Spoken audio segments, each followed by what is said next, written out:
हुजूर की खिदमत में एक खातून आई और अर्ज करती, ताहिरनी या रसूल अल्लाह, ताहिरनी या रसूल अल्लाह, ताहिरनी या रसूल अल्लाह, ताहिरनी या रसूल अल्लाह। 4 दफा कहा, आका मुझे पाक कीजिए, आका मुझे पाक कीजिए, आका मुझे पाक कीजिए, आका मुझे पाक कीजिए। हुजूर ने उसका जुर्म पूछा तो उसने कहा कि मैं शादीशुदा हूं, मुझसे जिना का इर्तिकाब हुआ, मेरे पेट में बच्चा है। और ये हुजूर से जब उसने अर्ज किया तो हुजूर फरमाते हैं, ये गुनाह तूने किया है, इसकी सजा भी तेरे लिए है, इस बच्चे का कोई कसूर नहीं। हुजूर ने उसको मोहलत दी, उसने बच्चे को जन्म दिया, फिर 2 साल उसको दूध पिलाया। 2.5 साल बाद हुजूर की खिदमत में हाजिर है, उसको संसार किया गया। फिर खुद हुजूर ने जनाजा पढ़ा। हजरत उमर रदी अल्लाह ताला अन्हु अर्ज करते हैं, आका ये बड़ी बदकार औरत थी। तो मेरे नबी फरमाते हैं, उमर इस खातून ने ऐसी सच्ची तौबा की है, अगर इसकी तौबा का 10वां हिस्सा अहले मदीना में बांट दिया जाए तो अल्लाह ताला सबकी मगफरत फरमा दे। लेकिन हमारा हाल क्या है, अगर गलती हो जाए तो हम माफी नहीं करते। यार मिसाल के तौर पे बंदा गुनाह छोड़ के मस्जिद में आना है ना उसने, तो हम कहते हैं, लो 100 चूहे खा के बिल्ली हज नू चली, और पाई तेनू मस्जिद राकी ने बहाया, उसी अल्लाह ने जिस अल्लाह ने तुम्हें दिखाया है। कभी हम कहते चोर चोरी छोड़ देता है, हेरा फेरी नहीं छोड़ता, जूते चुराने आए हो। वो यार वो आ गया है, मस्जिद की आबादी का सबब बना है, हमें खुश होना चाहिए था। मैं शकरगढ़ बाउंड्री पे एक गांव में हाजिर हुआ, तो वहां जो मोहल्ले की मस्जिद थी ना, वहां नमाज तो बड़ी दूर की बात है, अजान पढ़ने के लिए कोई बंदा नहीं मिलता। ये मस्जिदों की हालतें हैं।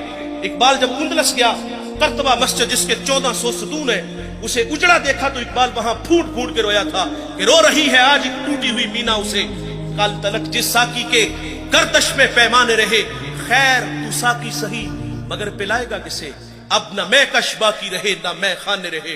इकबाल कहता है, वाइज़े कौम की वो पुख्ता ख्याली न रही, बर के तबई न रही, शोला में काली न रही, रह गई रस्म आज़ां रूह बिलाली न रही, फलसफा रह गया तलकीने गिजाली न रही, और मस्जिदे मरसिया खां है कि नमाजी न रहे, यानी साहिबे औसाफ वो हिजाजी न रहे। अल्लाह के घर तो वीरान है, अगर किसी की पेशानी में सजदों का नूर टपक रहा है, वो अल्लाह के घर में हाजिर है, हमें तो खुश होना चाहिए था, लेकिन हम शर्मिंदा करते हैं। जब अल्लाह माफ कर देता है तो हमें भी आदत डालनी चाहिए।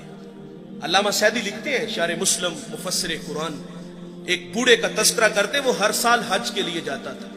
एक दफा किसी नौजवान को उनके साथ जाने का इत्तेफाक हुआ, अल्लाह के घर में पहुंचे तो बूढ़े ने लब्बैक कहा, हातिफ से आवाज आई ला लब्बैक, कि बूढ़े तेरा कोई हज नहीं। जो साथ नौजवान था वो चौंक सा गया, उसने कहा बाबा जी आवाज नहीं सुनी?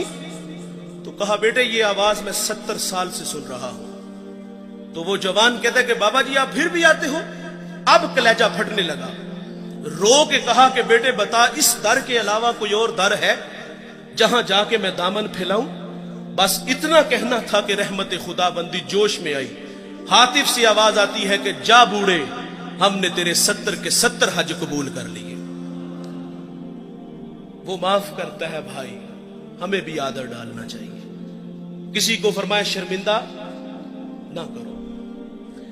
नबी रहमत सल्लल्लाहु अलैहि वसल्लम की इक्तदा में सहाबा नमाज के लिए खड़े हैं, बिल्कुल जमात का टाइम था कि किसी की हवा खारिज हो गई। जमात का वक्त है, जाहिर है वो फौरी उठेगा और जाके वजू बनाएगा। जो वहां से निकलकर वजू के लिए जाएगा सुबकी तो महसूस करेगा ना, शर्मिंदा तो होगा ना। लेकिन देखिए भाई, हजरत अब्दुल्ला इब्ने अब्बास रदी अल्लाह ताला अन्हु हुजूर से उसी वक्त अर्ज करते हैं कि हुजूर अगर इजाजत हो तो हम सब जाके वजू ना करें। अल्लाह अकबर। मेरे नबी फरमाते बहुत अच्छे। वो सारे उठ के गए और वजू बना के आए। अब क्या खबर कि किसकी हवा खारिज हुई, तो शर्मिंदगी से बचाया।